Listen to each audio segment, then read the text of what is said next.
Ruth, thank you for having me. Can you all hear me? Yes, sir, we can hear you. Yes, sir, we can hear you. Loud and clear. Again, I want to say thank you for coming, for taking your time. Because in this world that we live in, attention is a very critical element for success. That you left everything that you're doing to want to come and learn. It tells a lot about the kind of person that you are and how important your dreams are to your success. You see, the truth of the matter is that nobody will make your dreams come true for you. Nobody. Nobody's coming to the rescue. No one. Your mom is not even coming. You are alone. In this world, it's you and your God.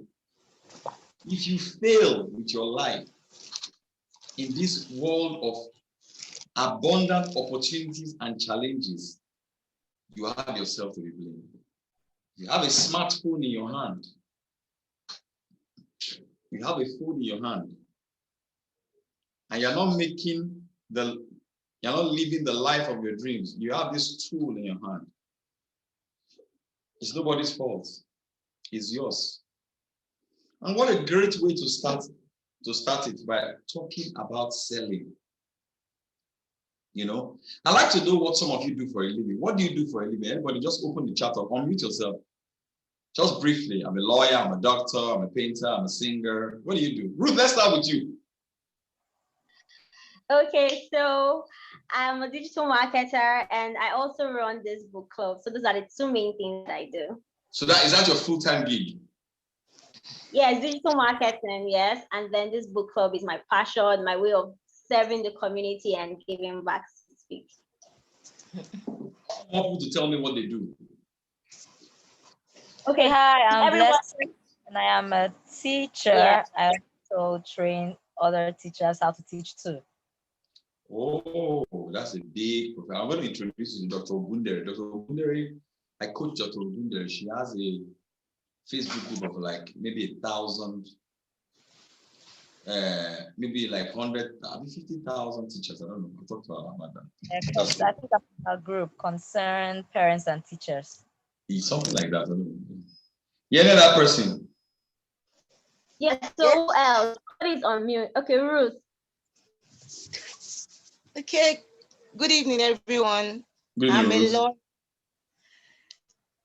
Okay, my name is Diha Ikrigwe.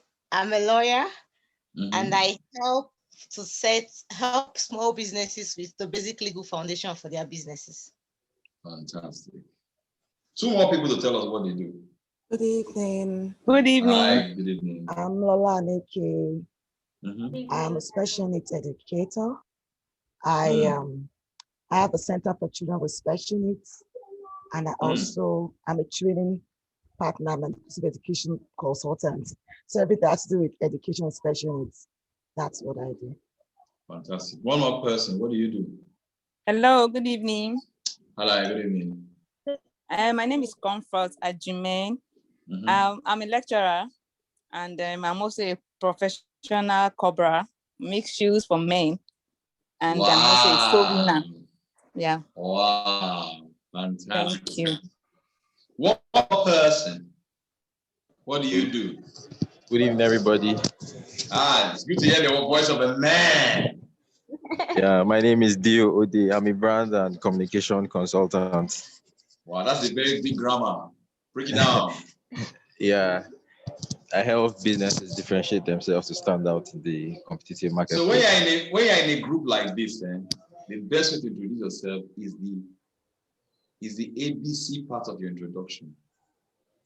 So that somebody can say, I need to meet this guy later. You should just simply go like straight. I help businesses, yada, yada, yada, yada, yada, yada. Because introduction is a sales pitch. Did you get that? Yes, introduction in a Zoom meeting is a sales pitch. Can you introduce yourself again, sir? Okay. Hello. My name is Dio Ode. My name is Dio Ode. We help businesses differentiate themselves to stand out in the competitive marketplace. Period. That's it. Well done. All right, so welcome, guys, everybody. Let the class start. How many of you have a copy of the book? Even if it's a digital copy. How many of you have read, even if it's a page? Say I. Okay, so for those who have read, let's start from there. Lola, what do you think about the book? What stood out for you? I want it to be a discussion. Can you hear me? Yes, ma'am. What stood out for me about the book is the simplicity of how you see sales as the blood that runs in your system, and it's as easy as using the phone as a tool to reach people. You know, setting your priorities right as to what you want, making it as easy as possible, and going for it. You know, beyond just like you said, make it easy. So when you know what you're calling people up to say, no, I want you to engage. You're not calling to say, how are you? How's your mom and now your dad? Make it easy because you're busy. I'm calling you because of this. Are you interested? They may say, call me on Monday. And you're like, what time on Monday? Or you read the book. Lovely. Any other person who has read, even if it's a line? I think for me, one of the big things that this book did for me was the chapter 1. Like at the chapter 1, I take a very big focus, that mindset part. And then the chapter 2, where we talk about destroying the demons, I was just identifying like, okay, I could relate with this. I could relate with so many things. That mindset part, especially because then that's what causes us to self-sabotage, even if we know all those principles and everything, but because we don't get our minds right and our thoughts right, then we end up self-sabotaging. So I just like the fact that the book put out that time. And then I love the multiplier mindset, the questions at the back of the book at the end of each chapter just gives me time for reflection. I like it. Awesome. Another person?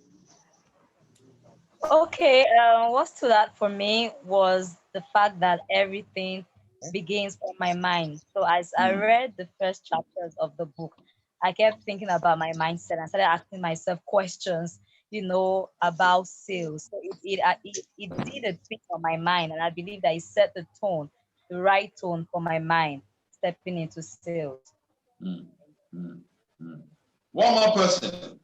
What did the book do for you? I like Okay, to... I think what Hello. Okay, hello. Yeah.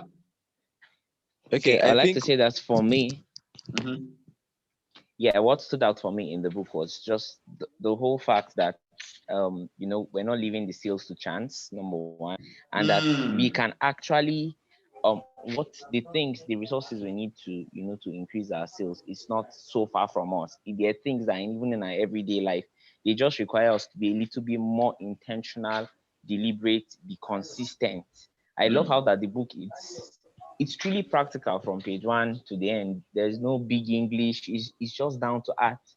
I mean, you can keep just writing things you need to work on from beginning to the end. So it's just really pinpoint and really practical. So for me, that's it. One other person. Yeah. Okay, I think what stood out for me was... Let the gentleman speak after that, you, man. Okay, I think what stood out for me was the way... What's your name, sir? You didn't introduce yourself. Remember, introduction is a sales pitch. Okay, my name is Dio Ode. Dio, I'm trying to look for you so I can put it up here. I'll put everywhere else again. Dio. So go ahead, Dio. Okay, I think what stood out for me was the way you broke it down to our Nigerian context. Yes. That is very relatable. Awesome. And so even the examples you use Naira instead of dollar. So it was very, very relatable. Because I think other books, what is obtainable in other cultural contexts may not be applicable here. In Nigerian but someone context. who Awesome. So you saw it through our eyes and it was very simple. About the mindset thing, a lot of times the goals we set are vague. But you said we should be setting with variables that we can measure. If you want to make 10 million naira, if you want to meet 10 people. And also what stood out again for me was you differentiating between marketing and sales. Yes. As in a lot of times it's something we've not differentiated, but you really pointed it out. The sales starts where marketing stops. And a lot of times where the marketing stops, that's where we stop. So I decided to be more intentional about the sales part and taking it hunting, like you said. Fantastic. Wow. This is the author's delight that people have read the book. So I'll just share a few things around it, and you continue reading it. Send me a DM if you learned one or two things, you want a few clarifications here and there. I'll be willing to speak if I have the opportunity and the time. But one thing I want to look at here today is, should we look at mindset or look at, Ruthie, which chapter do you want me to just talk a little bit about? Mindset or what? We should talk about sales in general. So if you just sales in general, good. Yeah. So basically, what is sales, first of all? You know, it's about the fact selling is basically you convincing and persuading. Look at the words. You convince and you persuade your buyer that the product that you have to sell to them has more value to them than the money that they have in their pocket. Ruth, somebody bought this book yesterday. Somebody bought 20 copies, somebody bought 1 copy. The person that bought 1 copy said, Paul, I have never paid 9,000 naira for a book before. I said, Madam, you are not buying book. She said, what is book? I said, book is 30 leaves and 40 leaves. Did you get that? I don't think you got that. I said, it's when you are buying 30 leaves or 40 leaves, that is book. You are not buying 30 leaves or 40 leaves. You are buying information. Because if you start seeing it as book, it will be expensive in your eye. It's the value you are buying. It happens to come in something that has different pages. Does that make sense to anybody? People don't buy products. What they buy is what the product can do or facilitate. This is an iPhone 11X. This is my phone, right? I bought this phone less than a month ago. I bought it for 415,000 naira cash. I didn't think twice, Ruth. Do you know why? Because I know what I will use this phone to do. Come on now, Ruthie. Yes, I'm with you, sir. I just closed a 1-year sales contract with a company that pays me 1.2 million naira every month yesterday. Wow. With this phone. Wow. So can you compare it? No. So that's the thing. So I didn't buy a phone. I bought a tool. Come on now. Yeah. You see, that's how you need to start looking at what to sell that way. If not, people will be pricing you like they're pricing crayfish. Like toro. Do you understand me? You need to settle down and ask yourself, what am I really selling? I'm not selling what people see. What you are selling, we see why customers price you anyhow, because they base the value on what they are seeing, not what they can get. Come on now. So what you should be focused on is, do people get when they buy? Come on now. The moment what they get is more than what they are paying, your life has started. Come on now. Wow. Wow. Do you understand it now? Wow. So the first question you want to ask a Rich, and you need to give me this recording because I feel something right now. This is powerful. This is powerful. This is not ordinary. The first question you want to do is, what am I really selling? What do people get when they buy? That's what you're selling. Not what they get. This is what I got. This square, whatever, rectangular, black something with Apple, iPhone. That's what I got. That's what I bought. But what am I getting? One, I'm getting prestige. People look at the phone and say, wow, this guy used an iPhone 11X. That's psychological benefit. Come on now. That's perception. Come on now. Somebody. Next, I can do my videos. I can respond to clients When I'm in a client's office, I'm not ashamed to bring out my phone. So important. I don't know if I'm talking to someone. That's what I am buying. So you need to settle down and ask yourself, what do people really, really gain when they buy? So that's why when somebody comes to you to buy anything, you must be able to understand the features of your benefit, of your product, and the benefits of your product. The features are what the product can do, what the thing can do. The benefits is what it can do for you. Okay, the features of this phone is that it has a HD camera, Kiniko, I don't know the technicality, so the pictures are clearer. That's what it can do. What it does for me is that if I take a picture of my product, it is clearer and sharper. Am I talking to somebody? If I do a video, it is clearer and sharper. And if it is clearer and sharper, it leads to more sales conversation. And for more sales conversation, it leads to more money in the bank. Am I talking to somebody here tonight? The phone is a 164 gig, so it has more space to house all my videos. The feature is 164 gig. The benefit is that a lot of stuff can be put in here. So the first question I want to ask all of you is, what do you really sell? Because what you think you're selling is not what you're really selling.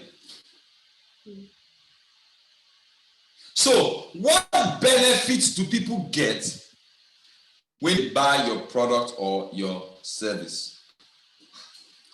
I want it to be like a life coach. This is not going to be a long class, so you don't need long classes. You need application. This is the only thing I'll dwell on today. So that you dwell on little so that people can remember it and watch the video over. Ruth, there's a podcast I've listened to now 4 times. Wow. Yeah, I listened to it today again 4 times. The problem with you people's generation is that I'm not your generation. Me, I'm in my 40s. Do I look like it? Yes. Now, I see, because the problem with people's generation in millennials is that you like shiny objects too much. You don't know the power of repetition. Very true. Yes, your generation is, if you don't feel it, you don't do it. That's why people are breaking relationships anyhow. Break. Me, I've been married for 14 years. Happy. But two people's generation, once you don't feel it, you scatter. You don't feel it, you scatter. That's why they don't even stick to their exercise plan. When they don't feel like exercise, they don't exercise. If you follow your feelings, you will be poor. If you follow your feelings, you will not exercise. If you follow your feelings, you break every relationship. Remember, your father and your mother have been married for 50 years. Do you think that your father felt like marrying your mother every day? He's still there.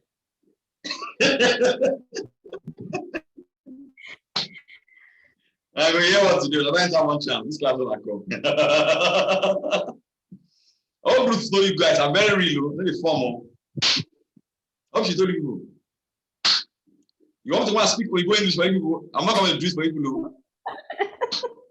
If you want me to form for you, I'm not a farmer. I'm real. If you don't like that one, go and meet those people that speak English for people. I want results. That's all.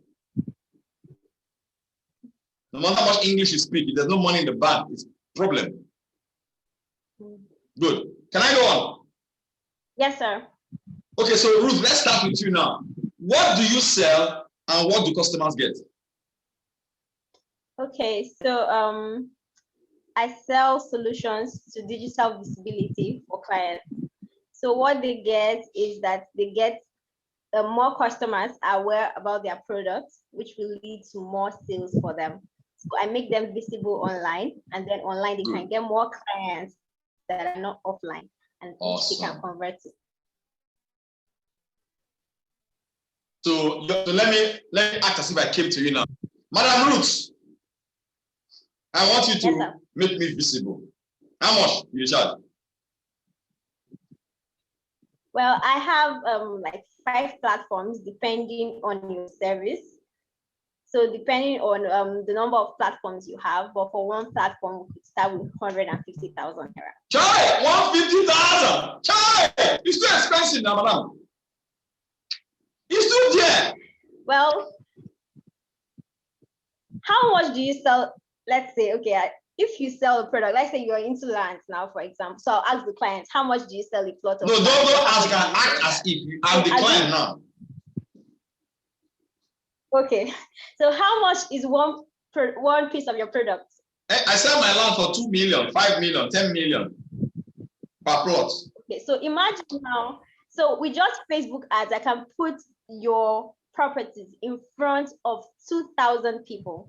And let's say you just get maybe 1,000 out of the 2,000 people that respond to that ad. So how much is that for you? How much conversion is that for you?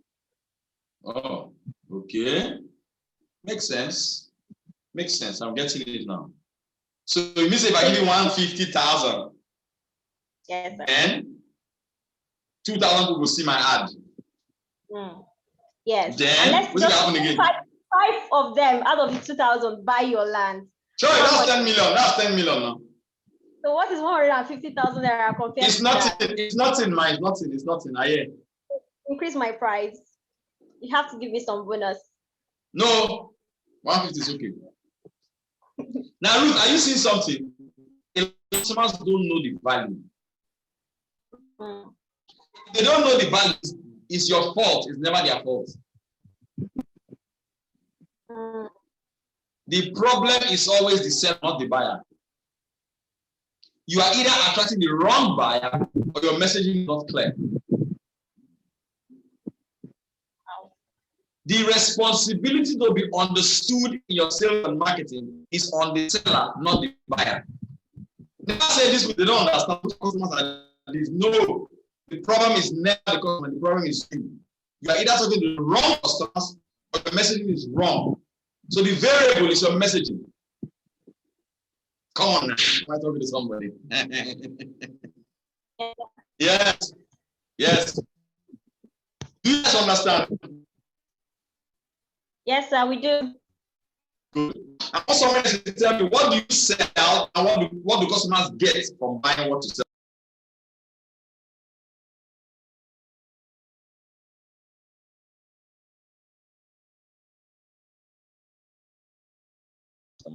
Generate more sales. Good. Another thing I can help you. Next thing, you need to now substantiate this your claim.